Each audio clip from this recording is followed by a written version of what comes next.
आज की इस वीडियो में मैं क्लास 12th फिजिक्स का 100 में 100 नंबर आपका आएगा। ऐसा पूरा यूट्यूब पे आपको वीडियो नहीं मिलेगा, बहुत तगड़ा, बहुत मस्त, बहुत ज़बरदस्त बनने वाला है। क्योंकि देखो इसमें क्या है, लेसन 1 से लिया हूँ, कितना लेसन 1 से एकदम लास्ट लेसन तक कंप्लीट करा दूंगा। ऐसा वीडियो आपको नहीं मिलने वाला है, ध्यान से देख लेना। जो बोल रहे थे फिजिक्स का और केमिस्ट्री का वीडियो आ जाएगा बहुत जल्द, शायद आपको कल मिल जाए। और फिर इसी प्रकार से इंग्लिश का भी मिलेगा, बहुत तगड़ा, बहुत तगड़े तरीके से आपको वीडियो मिलने वाला है। बस आप लोग सपोर्ट बनाए रखिए और इसको शेयर करिए, लाइक कर देना अगर अच्छा लगेगा तो। ये क्या है, महत्वपूर्ण, भाई लिख लीजिएगा। यहाँ मैं दावे के साथ कह सकता हूँ यहीं से क्वेश्चन आएगा, 100% यहीं से क्वेश्चन आने वाला हूँ। और ऐसा क्वेश्चन है भाई साहब ना, क्या ही क्वेश्चन, मतलब जो बार बार पूछा गया है, बहुत मस्त, बहुत बहुत ज़्यादा ही मस्त है। समझ लो एग्जाम में यहीं से आएगा, ये समझ लो। अगर आप किसी भी हिंदी मीडियम के किसी भी बोर्ड से हैं तो भाई साहब देख लेना, मज़ा आ जाएगा, क्या मज़ा आ जाएगा। और यहीं से एग्जाम में आने वाला हूँ। क्वेश्चन देखो ध्यान से, क्वेश्चन कितने हैं भैया, लगभग 40 क्वेश्चन है, बहुत इंपॉर्टेंट, बहुत तगड़े तरीके वाले। और हाँ, एक बात नोट डाउन आप लोग कर लीजिएगा, ये कम से कम 3 नंबर वाले हैं, 5 नंबर वाले, 6 नंबर वाले, इस टाइप के क्वेश्चन हैं, ठीक है। 1 वाले 2 वाले नहीं है, 3 4 5 ये वाले क्वेश्चन आपको बताने वाला हूँ, बहुत तगड़ा है, ठीक है। चलो स्टार्ट करते हैं। देखो कूलाम का नियम, अब देखो कूलाम का नियम सिर्फ लिख देने से नहीं, इसका फॉर्मूला लिखो, उसका निगमन कैसे होता है। कूलाम का नियम, अरे भाई साहब बताया हुआ क्वेश्चन है कूलाम का नियम। जो क्वेश्चन नहीं आता है, क्वेश्चन नंबर और क्वेश्चन क्या है वो लिख देना, मैं उस पर वीडियो बना दूंगा, ठीक है। विद्युत विभव, विद्युत विभव में द्विध्रुव के कारण, क्या विद्युत जो विभव है, विभव क्या होता है वी, तो विद्युत विभव में द्विध्रुव के कारण आपको निगमन करना है। क्या करना है, निगमन करना। जो क्वेश्चन ना समझ आए कमेंट तो कर ही सकते हो ना, हाथ में ये कमेंट, जाओ नीचे करो फटाक से। गॉस का नियम, आज कमेंट भरा रहना चाहिए, ठीक है। गॉस का नियम, देखो गॉस का नियम व उसके अनुप्रयोग, देखो गॉस का नियम तो आपको आना चाहिए। गॉस का नियम क्या होता है, गॉस के नियम, इसका फॉर्मूला क्या होता है ना, इसका अच्छे से आना चाहिए। फिर आ सकता है कि गॉस का नियम का अनुप्रयोग बताओ। भाई साहब बहुत मस्त क्वेश्चन है, क्या बहुत मस्त क्वेश्चन, तगड़ा क्वेश्चन है, आने वाले क्वेश्चन एग्जाम में पूछे जाते हैं। तो गॉस का नियम और उसके अनुप्रयोग जो होते हैं वो भी पढ़ लेना, क्या उसके अनुप्रयोग जो होते हैं वो भी पढ़ लेना, क्योंकि ये पूछे गए क्वेश्चन है, बहुत तगड़े तगड़े क्वेश्चन बता रहा हूँ। संधारित्रों का संयोजन कितने प्रकार से, श्रेणी क्रम संयोजन, ये समांतर क्रम संयोजन। जैसे संधारित्रों का संयोजन से एक फॉर्मूला भी, जैसे R इक्वल टू क्या होता है, R1 plus R2 plus R3, इस प्रकार से ये R वाला हो जाता है ना। ये तो प्रतिरोध वाला मैं बता दिया। संधारित्र तो C का सेम है, C1 plus C2 plus C3 एक हो गया, और एक अपान C equal to 1/C1 plus 1/C2 plus 1/C3 हो जाएगा। मतलब इसी प्रकार से संधारित्र में C जुड़ता चला जाएगा। अगर प्रतिरोध का आ गया तो R जोड़ते चले जाओ मेरे दोस्त। ये क्वेश्चन इंपॉर्टेंट है, क्या इंपॉर्टेंट। अच्छा संधारित्र जैसे कुछ भी बना गया, ऐसे बना गया, तो इस पे ऐसे बना रहेगा कि C दिया है 4, है इस प्रकार से दिया रहेगा। नेक्स्ट है समांतर प्लेट संधारित्र, क्या है, समांतर प्लेट संधारित्र, इसको कर लेना है। ज़्यादा आपको डीपली नहीं लेकर जा रहा हूँ क्योंकि बताया हुआ क्वेश्चन है। अगर नहीं आपको समझ आता है, नहीं आ रहा है तो कमेंट कर सकते हो, बता दूंगा क्या कर रहे हो, ठीक है। अब देखो विद्युत क्षेत्र की तीव्रता, किसकी तीव्रता, विद्युत क्षेत्र की तीव्रता किसके कारण, द्विध्रुव के कारण। द्विध्रुव के कारण जो है विद्युत क्षेत्र की तीव्रता का निगमन करो। आगे क्या करोगे, तो 4-5 नंबर छोड़ के चले आओगे ना भाई साहब, छोड़ना नहीं आपको, क्या छोड़ना नहीं, सबको लपेट लेना है। देखो ध्यान से, एक समान विद्युत क्षेत्र में द्विध्रुव पर बल आघूर्ण, बल आघूर्ण क्या होता है, टाउ। आपको टाउ वाला निगमन ज्ञात करना है। टाउ बराबर क्या होता है, टाउ बराबर क्या होता है, ये आपको कमेंट करना है। सब कुछ कमेंट करो मेरे दोस्त, हाँ क्या करना है कमेंट करो। नेक्स्ट है ओम का नियम। ओम का नियम क्या होता है, आपने 10th में पढ़ा होगा, किसमें पढ़ा था, 10th में पढ़ा था। अब देखा रहा ओम का नियम, धारा तथा अनुगमन वेग संबंध। अब देखिए चीज, अनुगमन वेग किसे कहते हैं, ये भी मैं लिख सकता था, 2 नंबर में पूछा जाता है, लेकिन नहीं लिखा, क्यों, क्योंकि मुझे पता है तगड़ा क्वेश्चन लेकर आना था, किसका, तगड़ा क्वेश्चन।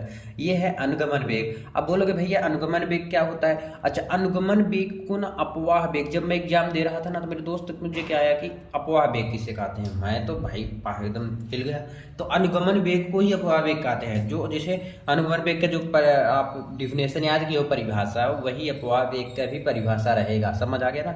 अच्छा ओम का नियम, धारा तथा अनुगमन वेग में संबंध, ये निगमन मेरे दोस्त, ये निगमन बहुत ज़्यादा इंपॉर्टेंट है, क्या बहुत ज़्यादा। ऐसे भी आ सकता है कि अनुगमन वेग तथा धारा में संबंध, या अनुगमन वेग या धारा घनत्व। धारा घनत्व क्या हो जाएगा, जे इक्वल टू यानी VD हो जाएगा, धारा घनत्व में A नहीं रहता है, और अनुगमन वेग में I बराबर NE AVD हो जाता है। ये दोनों डिफरेंस है, ठीक है। सेल का विद्युत वाहक बल, कौन सा बल? सेल का जो विद्युत वाहक बल है वो क्या होगा? सेल का विद्युत वाहक बल बताओ। प्रतिरोध, ये देखो आ गया, प्रतिरोध किससे प्रदर्शित करते हैं? आर से प्रदर्शित करते हैं। किससे प्रदर्शित करते हैं? आर से, ठीक है, ठीक है। मैं ब्लैक पेन लिया हूँ। तो प्रतिरोध को आर से प्रदर्शित करते हैं कि ताप पर निर्भरता बताना है। क्या बताना है? ताप पर निर्भरता क्या है?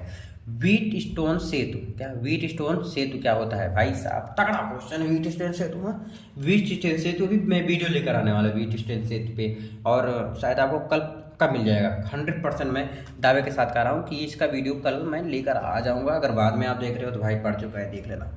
किरचाफ का नियम, किरचाफ जी खुद ही वैज्ञानिक थे। किरचाफ का दो नियम है, प्रथम नियम तथा द्वितीय नियम। तो प्रथम और द्वितीय नियम दोनों पढ़ लेना, तथा परिपथ भी पढ़ लेना। इसके साथ साथ में क्या ऐड किया हूँ? तथा परिपथ। बायोसेवर्ट इनको भी लेकर आऊँगा, टेंशन मत लो, इन दोनों को मैं लाने वाला हूँ। बायोसेवर्ट का नियम क्या होता है? दो समांतर धारावाही चालकों के बीच बल, क्या पूछा है? दो समांतर जो धारावाही चालक हैं उनके बीच बल बताओ। प्रतिचुंबकी, अनुचुंबकी, लौह चुंबकी क्या होता है? परिभाषा के रूप में आ गया, थ्योरी जिसको बोलते हो इंग्लिश में, और हिंदी में बोलते हो परिभाषा। अगर आ गया कि प्रतिचुंबकी, अनुचुंबकी, लौह चुंबकी क्या होता है, या प्रतिचुंबकी और लौह चुंबकी में अंतर बताओ, या प्रतिचुंबकी अनुचुंबकी में अंतर बताओ, तो क्या बताओगे मेरे दोस्त? यही बताओगे ना जो होता है, इसलिए पढ़ लेना, ठीक है। नेक्स्ट है एक समान चुंबकीय क्षेत्र में धारावाही चालक पर बल। 16 नंबर 17, एक समान चुंबकीय क्षेत्र में चुंबकीय द्विध्रुव पर लगने वाला बल आघूर्ण, जो बल आघूर्ण होगा टाउ, वो क्या होगा? इसको भी निगमन करके आपको बताना है। चलो नेक्स्ट क्वेश्चन देखते हैं नेक्स्ट पेज में। चलो 18 नंबर क्वेश्चन पे आ गया मैं। ट्रांसफार्मर, देखो ट्रांसफार्मर बनाना भी है, यानी डायग्राम जो होता है, डायग्राम बनाना है आपको। अब डायग्राम मतलब चित्र, जिसको आप क्या कहते हो? चित्र बनाना है आपको, चित्र बनाना है। उसके बारे में खूब बढ़िया सजा के लिखना है ट्रांसफार्मर के बारे में, क्योंकि एग्जाम में पूछा जाता है। जी हाँ, ठीक है, एग्जाम में पूछा जाता है। एलसीआर परिपथ, अरे तरीकी एलसीआर परिपथ पूछ लिया। लेंज का नियम, ये तो 2 नंबर में आता है। तो लेंज का नियम अगर ज़्यादा नंबर में आएगा तो उसका सूत्र का निगमन, नहीं तो ठीक है लेंज का नियम पढ़ लेना, आपको आ जाएगा। और 1 नंबर में भी लेंज का नियम से आता है क्वेश्चन, बता दे रहा हूँ। अच्छा, क्या क्वेश्चन रहता है वो आने वाला वीडियो में पता चल जाए आपको, ठीक है। प्रेरण गुणांक क्या होता है? मैं ट्रांसफार्मर 2 बार लिख दिया, सॉरी, है ना, ट्रांसफार्मर 2 बार लिख दिया, कोई बात नहीं, बहुत इंपॉर्टेंट, पढ़ लेना। विस्थापन धारा क्या होता है? विद्युत चुंबकीय तरंगों के गुण, जो विद्युत चुंबकीय तरंगे हैं उनके क्या गुण हैं, ठीक है। अब गुण खाने वाला नहीं, क्या क्या उसके क्या क्या होते हैं, ठीक है, विद्युत चुंबकीय तरंगों में।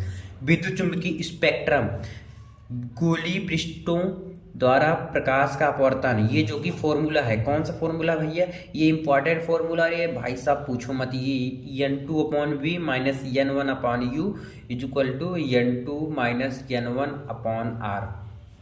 अच्छा, एक भैया फॉर्मूला और है, मुझे अभी जस्ट याद आ रहा है, लिखा हूँ कि नहीं लिखा हूँ। 1/f equal to 1/f1 minus f1/f2, ये अलग फॉर्मूला है, ये अलग है, ये अलग है। इंपॉर्टेंट कौन सा है? ये तो भाई साहब 100% इंपॉर्टेंट है, आएगा।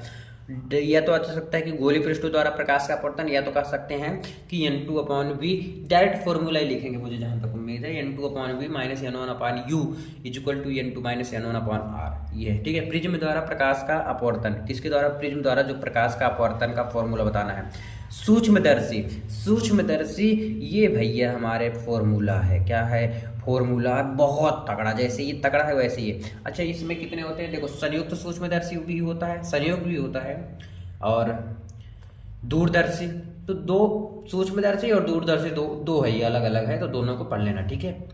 अगला है हाइगेंस की द्वितीयक। हाइगेंस भाई साहब, हाइगेंस के नाम से एक क्वेश्चन आएगा। अगर हाइगेंस के नाम से कुछ आ जाता है ना, उसके बारे में भाई छाप दो, लिख दो, भर दो पूरा, ठीक है। हाइगेंस की द्वितीयक तरीकों के सिद्धांत के आधार पर प्रकाश के परावर्तन तथा अपवर्तन का नियम, जो परावर्तन और अपवर्तन के नियम लिखने हैं 29 में, ठीक है। अगला देख लो, प्रकाश का व्यतिकरण क्या होता है? विवर्तन क्या होता है? मैं 2 बार व्यतिकरण लिख दिया, कोई बात नहीं। तो प्रकाश का जो व्यतिकरण है वो क्या होता है, और प्रकाश का विवर्तन क्या होता है, इन दोनों को अच्छे से पढ़ लेना। नेक्स्ट क्वेश्चन नेक्स्ट पेज में। हाइड्रोजन स्पेक्ट्रम क्या होता है? समस्थानिक, समभारिक, समन्यूट्रॉनिक, ये सब क्वेश्चन ना इम्पॉर्टेंट है, ये इम्पॉर्टेंट है, पूरा लास्ट लेसन तक कंप्लीट कर दिया हूँ आज। नाभिकीय विघटन और संलयन क्या होता है, रदरफोर्ड का परमाणु मॉडल, रदरफोर्ड का जो परमाणु मॉडल वो क्या है, हाइड्रोजन स्पेक्ट्रम क्या होता है, प्रतिन्यूक्लियन बंधन ऊर्जा क्या होता है, ये सब क्वेश्चन पूछे गए क्वेश्चन हैं। तो आज के लिए बस इतना ही रखते हैं, मिलते हैं वीडियो में। प्लीज कमेंट करके जरूर बताना कि आपको कैसा लगा। Thank you so much, thank you.